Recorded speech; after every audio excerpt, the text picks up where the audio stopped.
All right, hi everybody. This is my first time trying this, so let's see how this works for notes. I thought this would be kind of fun because then you can see my face moving too. So let's see. This paper is going to be available to you on Google Classroom where you can print out, or you can just follow along and do it on your own piece of paper. So first thing is we have already done the eating of the Reese's Pieces and putting in the totals up on the board. So first thing I'm going to do is I'm just going to go ahead and fill in those values. So brown was 251, yellow was 229, orange was 528, and our grand total was 1008.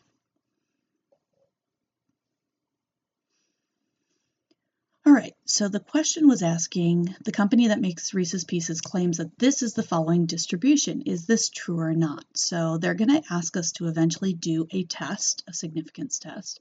So our null hypothesis is basically that the claim is true. So we want to write it in context. So we're going to write something like the claimed color distribution of candies is true. And then for the null hypothesis, say the claimed color distribution of candies is not true. Hey, look at that. My handwriting is just as bad this way as any other way. Awesome. All right, so let's suppose that the Reese's Pieces claim distribution is correct. If they are correct, how many of each color would you expect? Well, since we have 1008 pieces, we're just basically going to try to figure out how many we should have gotten if 40% of them were supposed to be brown, 20% were yellow, and 40% were orange. So let's take a look. So the brown one, we said that it should have been 40% brown. So that's 0.40 times our 1008, and that would be 403.2. Now I know what you're already thinking. You're like, 403.2 is not possible. But remember when we did expected values with probability tables, it was okay to have an expected amount that was a decimal. So we're going to keep it this time. Okay, yellow. So in yellow, we had a 20% expectation of our candy should have been yellow. And if we do that, we would have 201.6. And orange,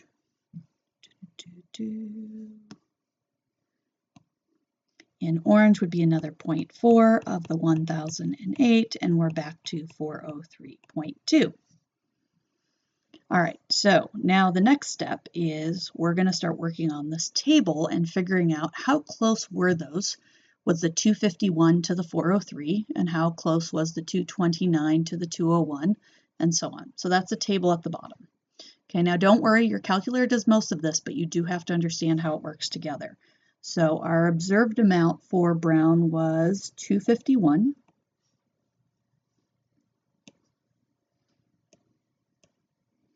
Our expected, though, was 403. So I can already see that these are pretty far apart. So I'm going to subtract them in that order, observed minus expected. If you remember when we did residuals, it was always where is the dot minus where is the best fit line. Same idea here. Where is our value minus where did we think it should have been. So if I do that, I'm going to get a negative amount. I'm going to get negative 152.2. And now we're going to square it. So of course the squaring is to take care of the negative sign. So if we square it, we're going to get 23164.84. And then we're going to do that divided by what the original expected value would be. And then that would be a 57.452. Okay, then we're going to do the exact same thing again in yellow. So in yellow we had 229. Our expected was 201.6. When we subtract these, we're going to get a positive amount. These were closer together, so 27.4. When we square that, we're going to get 750.76. And when we divide by expected, we're going to get 3.724. This would be a great place to pause the video and see if you can do the orange correctly. and then go ahead and hit play and see if it matches for us. All right, so orange would have been 528. We were expecting it to be 403.2. The difference here was 124.8. The square of that was 15575.04, and divided by our expected would be 38.629. Okay, so we're going to add up all of these numbers in this last column. They reflect how far off we are from the original expected amount. So if I add all of those up, I'm going to get 99.805. And that is going to be our chi-squared number. So this is the one that looks like the little cursive x squared. The word for it is chi, but you pronounce it like chi. I don't know how to even say that, chi. Okay, so some version of that. And the formula for this is the summation. That's what that big E means. And we're doing a fraction of O minus E, the quantity squared, over E, the expected. And so when we did that, we got a test statistic of 99.805. All right, so the next question says, what value would we get for a test statistic if our sample was very close to what was expected? Well, if 251 up here was really close to the expected here, 251, then our subtraction would have been 0, our squared would have been 0, and over the original 251, we would have had a 0. So we would have expected it to be 0 or a very low number, right? Okay. So if it was exactly on, we would get a 0. If it was off a little bit, it should be very low. So the question is 99.805 considered low or high? So it says, what value would we get for a test statistic if our sample is very far from what was expected? So all we really know for that is that it would be a large number, and we do know that it would be positive. Since we did the squared, all of these will turn out to be positive. All right. So in the next section, on the next page, we'll talk about whether that turns into a close amount or a not close amount.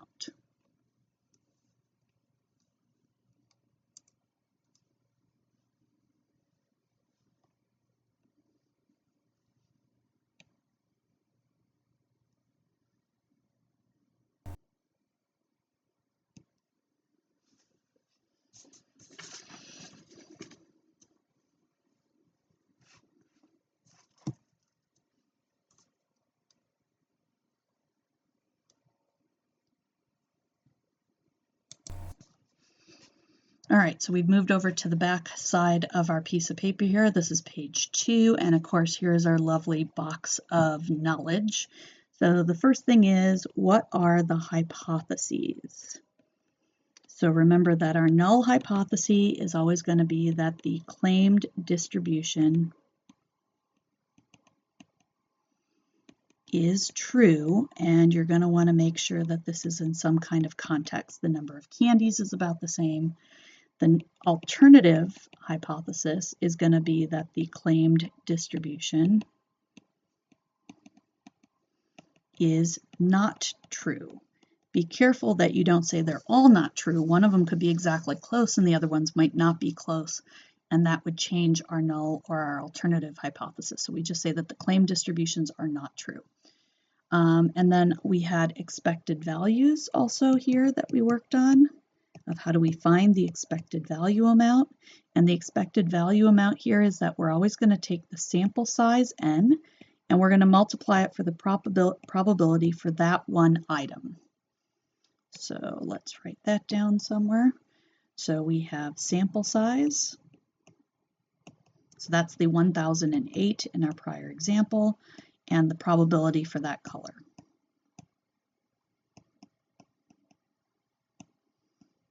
Okay, so there's our first set. And then the next set is, what is the chi-squared statistic? So chi-square statistic. So this is chi-squared equals, and it's the summation of O minus E, the quantity squared, over E. So remember, before we had a t distribution, we had a z distribution, now we also have a chi-squared distribution as well. All right, other things that we should know about when we're going to go and use our calculator, which we'll show you how to do next, is we would want to know how to find degrees of freedom. It's going to be the number of categories minus 1. So in our case, we had 3 colors. So ours would have been 3 colors minus 1. We're going to need to know how to convert that t-statistic, or in this case, the chi-statistic, to a p-value. So for that, we're going to either use a table for chi-squareds, or more than likely, we're going to use our calculator. So you're going to use chi-squared CDF, and you're going to go from whatever your chi-squared statistic is to infinity, and then you're going to use your degree of freedom. Okay, so again, if we have the higher the chi-squared value, the further over from a 0 we would be. And if the p-value is low, what do? We're going to decide to reject HO. So that still works exactly the same. Okay. So if we wanted to go back to our colored candies example here, and let's go ahead and figure out what the chi-squared value is and how that leads to anything else. Let's go back to over here. And we had a 99. So obviously, if the lowest we can get is a 0, we're not going to have a normal curve looking like this. We're going to have something that, depending on what the degree of freedom is going to be, is going to kind of change. 0 is going to always be the leftmost value, and we're going to be looking at it for a degree of 2, probably looking something like that. And the higher the degree, the more it's maybe going to do a bump that looks like this. And then the higher the degree of freedom, it eventually is going to look like a bump that kind of goes like that. Okay, so we're going to have more looking like that original red one. And obviously a 99 is going to be over here, and we're looking for the area under the curve to the right. So when we do chi-squared CDF from 99.805 to 10 to the 10th with a degree of freedom of 3 minus 1, because we had 3 different colors, we're going to get something that is a number times 10 to the negative 22. So that's going to be essentially 0. So a 0 means that the p-value is very low, and so we would reject HO. In our case, for the candies, that would mean that we believe that we have good evidence that their stated distribution, their color distribution of candies, is not true, that it's not still 40, 20, and 40, but there is some other distribution happening. Cool? Pretty easy, right? All right, it's just knowing that we now have another distribution to look at, and it's chi-squared, and the formula. The formula is going to be on your formula sheet. It's right near where z-scores are. It'll have the formula as O minus E squared over E. It'll have that formula in there, but remember, it's still going to be on your calculator under test. It's still going to be under distribution. Just make sure you're doing CDF instead of PDF. Okay, and then let's go back to page 2 and finish out our check your understanding. So in our test, our understanding part for this, it has Carrie is rolling a die in her ceramics class, and she's rolled it 90 times, and she's checked and recorded how many times each number has shown up on the die. And she wants to know, is this a fair die or not? So our hypothesis, we're going to have 2, HO and HA. So our hypothesis is that the claimed distribution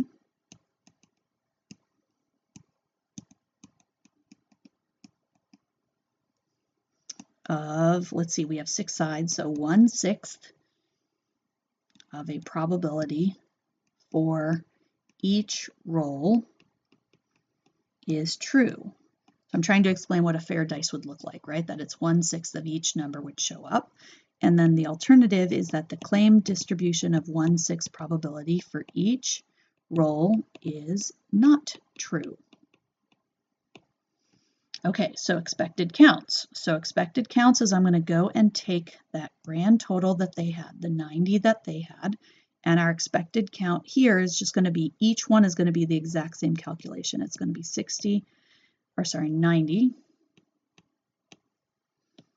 90 times 1/6. So each one of those, we would have expected 15 rolls to happen approximately for each one of those numbers of the die.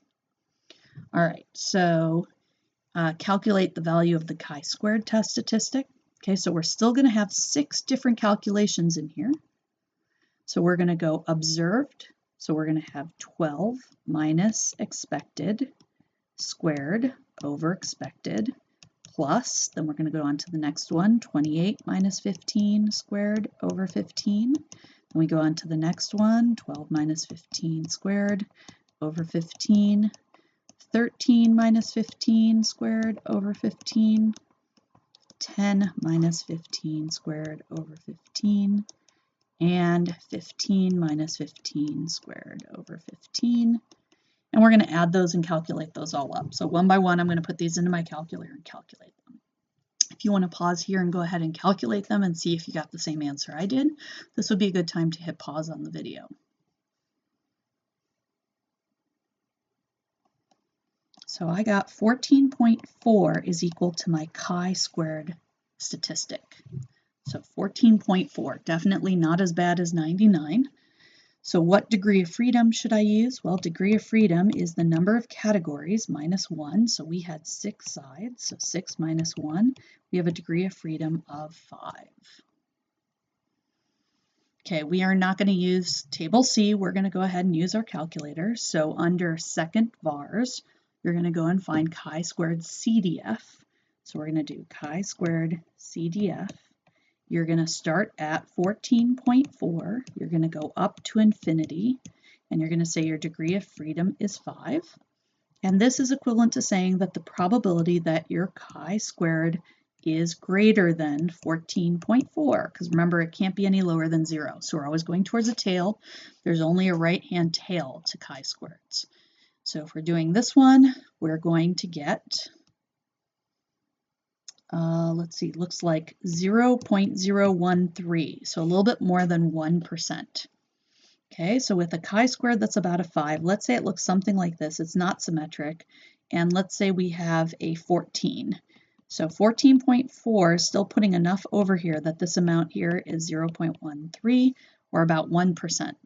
So we're still going to use the exact same setup that we do to finish at the end, is we're going to say because let's see, because our p-value, which is 0.013, is less than our alpha level,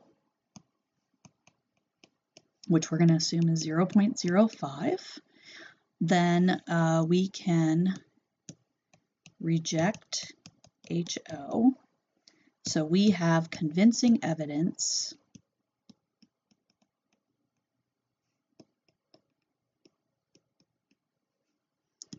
that, and I'm going to go back and pull whatever my alternative hypothesis is. So I'm going to go back and say that the claimed distribution of 1/6 is not true.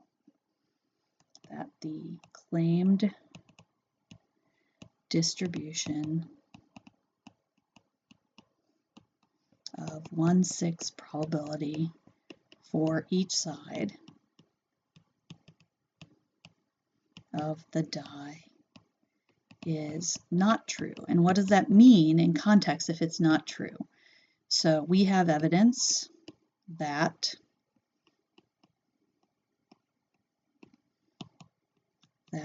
the die is not fair.